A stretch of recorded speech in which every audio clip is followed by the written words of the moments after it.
That Giants Rockies? Kyle Harrison, 3-1 with a 3.42 ERA. It's been about a month and a half. What do you think of Kyle Harrison thus far? He was a highly, highly touted prospect, Monte, and I feel like he's lived up to it. Now, is he on the Lincecum spectrum? No, we're talking meteor. Like Tim Lincecum is its own entity. Totally unfair to compare anyone to him. I mean, Lincecum's as close to a Doc Gooden-like effect, Fernando Valenzuela effect, a Shohei even effect in the Bay Area as anyone. But I think Kyle Harrison's shown as much, if not more, promise than a young Matt Cain did. I've been very impressed with Kyle Harrison. Now, 2 years ago when I asked you guys, would you trade Kyle Harrison for Shohei? I will still do that. No, I'm kidding.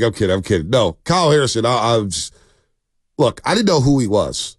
And prospects, you just never know. But he went up through the right way. He took his lumps. And I think I've been more impressed in the games that he hasn't pitched great. Ooh. I've been more impressed. So, for example, and I'll pull up this game log here. Yeah.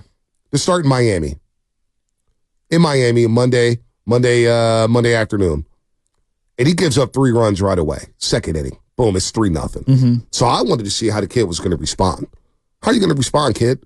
Well, he ends up pitching 6 innings, and he only allows the 3 runs. I said, okay, showing me some resiliency. Mm-hmm. I like that. Like that a lot. Cincinnati. You just saw him against Cincinnati Saturday night. Got to have a game. You have a terrible road trip. You lose Friday night, Logan Webb Day. You lose Friday night to Cincinnati. We're all going crazy about that game. And then Logan Webb comes out on the mound for the next day. And boom, he gives up 3 runs right away in the first inning. You're like, what the heck? Oh, my gosh. What's going on, Logan? Excuse me. Kyle Harrison gives up 3 runs right away in the first inning. Mm-hmm.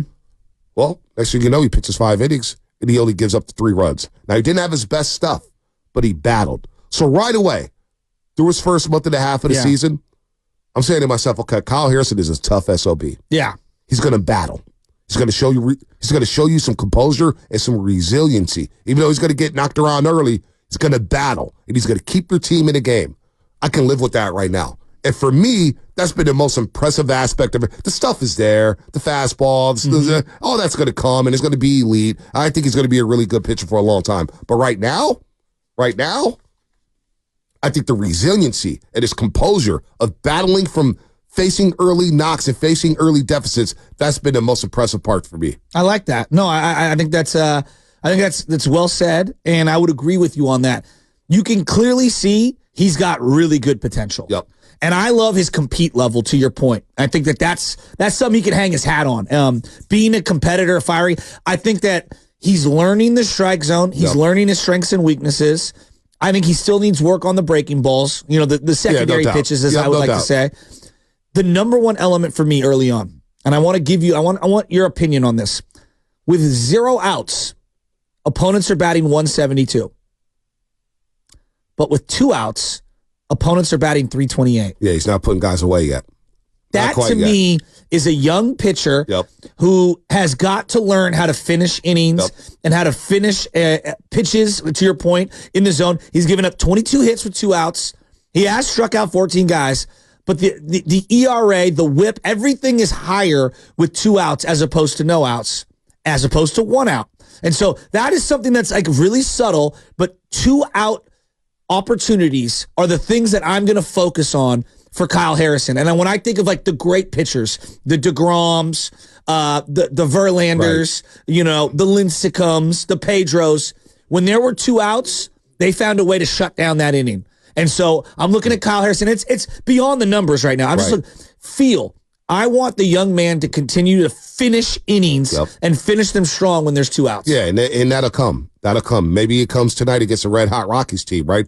Said Red Hot Rockies team. How weird does that sound? I know. I mean, they've won 7 games in a row. 7 in a row. Which started with that beat down of the Giants when they beat them 9-1. And Keaton Wynn, he's got to figure something out here. I'm a little concerned about Keaton Wynn right now. He's getting tagged. The cookie he threw against Shohei Ohtani, first pitch, right over the middle of the plate. Shohei hits it forward at 46 feet. I've only seen 2 players hit it that far outside of Shohei Ohtani. Bryce Harper and, of course, Barry Lamar Bonds. Yeah, that was one of the farthest balls I've ever seen hit in my life. I don't think people understand. I don't think people understand that, and we say it all the time, like Marine Layer. Anybody who's golfed knows that when you play in Pebble or when you play in San Francisco, because you're right on the water, Half Moon Bay, Bodega Bay. There ain't nothing you can do about it. There's a heavy air, right? Oh Joe, gosh. you know this. When I just go across the bridge and I'll go to either San Rafael or maybe, heck, I'll even go to, like, let's just say Walnut Creek. The ball travels so much farther. Just a golf ball. The baseball does too. And so that heavy marine layer air, I was blown away on a night game with heavy marine. That ball flew. Oh, it was smoked. It was smoked. I mean, it was what, an 83, 89 mile an hour cookie? I mean, it was batting practice pitch.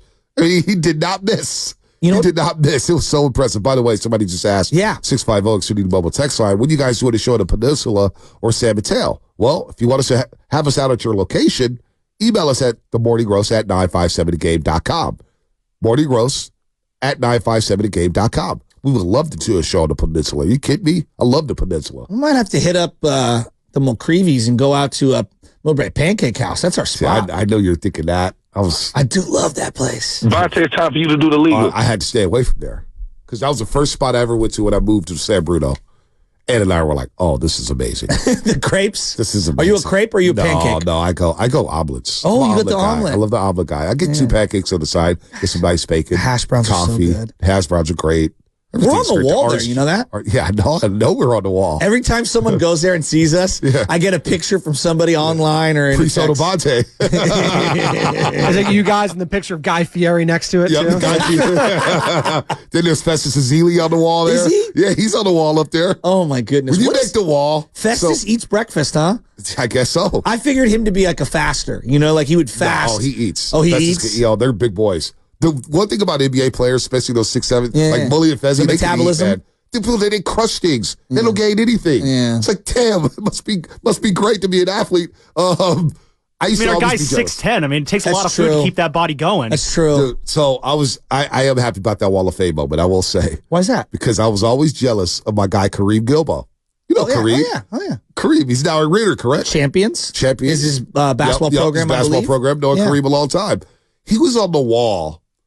And I believe Pasquale's, the pizza spot on Irving. Pasquale's. Yeah. What is Pasquale's? Oh, it was Pasquale's, but keep Pasquale's. I've called it so many different things over the years. Got there for so many years. Yeah. But he used to be on the wall there. Yeah. When he played at San Jose State, they had Kareem up there on the wall. It's like, man, that would be cool. St. to be on the Stephen's, wall. SI, played him in baseball and basketball for 20 years. Great dude. Great guy. So I was like, man, we made it. We're on the wall. We're on the wall. Somebody else is on the wall. Can you believe that? I can. You can? Yeah. Oh, look at you. You're feeling yourself. I'm a coaching legend. No, I'm just teasing. Don't you have that on your bio? 17 times You like CYO that? champion? Come on, admit you like that. I would stunt like that too. I would flex. I'm an 11-time CYO champion, by the way. You know, I'm getting there. You know what? I could just, for giggles, I may just change my Twitter profile today. Kevin Stefanski, 6-time Super Bowl winner. In Manhattan franchise. See, that would be cool. See, but here's the thing. I've got a full runway with LJ going in, so I've got opportunities now in soccer and in basketball and in baseball. Oh, dude. We're about to stack. Trophy room's coming? It's coming. Trophy room's coming? Well, and then my cousin Mike's kid, they're going to be in the same class, right? So little Matthew and LJ, I already got my first baseman. Yeah. You know, I'm already ready to go There you because go. Mike's kid's humongous. I mean, this kid came out the womb like 6 feet tall. Anna said she was listening to the segment yesterday where you guys were getting on me about coaching. She goes, babe, you know you would coach. I was like, no, I wouldn't. Thank you. No, I wouldn't. I wouldn't coach Every single person that I know that knows you is like, Ponte's so full of crap. Really? Damn. This is what my buddy Jim said. Oh, wow. This is what my buddy Jim said. Wow. Look, it's not about how much you know, right? It's about, like, are you willing to volunteer your time? Are you a good person? Do you truly care about the happiness and the memories of the kids? Check, check, check, check. All those things you believe in. And also, you do know the game. And you're going to continue to want to learn the game because you do love sports, right? And then you're going to come to this realization. And I'm telling my boy Rocco this same thing right now. Well, if I'm going to be carting them around to practices, and if I think I know more about sports than the person coaching them currently, I might as well set my own schedule so it's convenient for me. Oh, man. Listen, man. I just know myself, when I did coach for 1 year or a year and a half, I was a maniac. And I don't think I can overcome that. Well, I'll tell you, the first 10 years of me coaching, It was thrown out of baseball games, that's what I'm technicals. Now, Guido would yell at me during the basketball game, "You're not getting fired up enough." And I'm like, Guido, and I love Guids, but I'm like, Guido, I've been doing this so long. Yeah. Like, I realized. Well, I heard the streets say Guido's a maniac. Well, I've heard intense. Rumors. He's intense. I've heard rumors Guido's coaching these kids like he's Bobby Knight or something. And I don't deny that I don't, have my moments, but I have calmed down tremendously in the last 10 years. If I'm coaching baseball, right, the up, I think it's a ball forward, it's just strike three, and I'm like, I'm kicking dirt. I know myself. Well, no, I do the, ooh, good pitch. Yeah. Love that spot. Love that spot. Stay right there, Prince. Stay right there, Ian. See, I don't That's know what how to I do. It. See, I know myself. I don't know how to fake it. Or my other favorite one is, ooh, I want that one when we're hitting. But you got to say it like you're someone from the stands, not in the dugout. Yeah, exactly. And that's hard to do.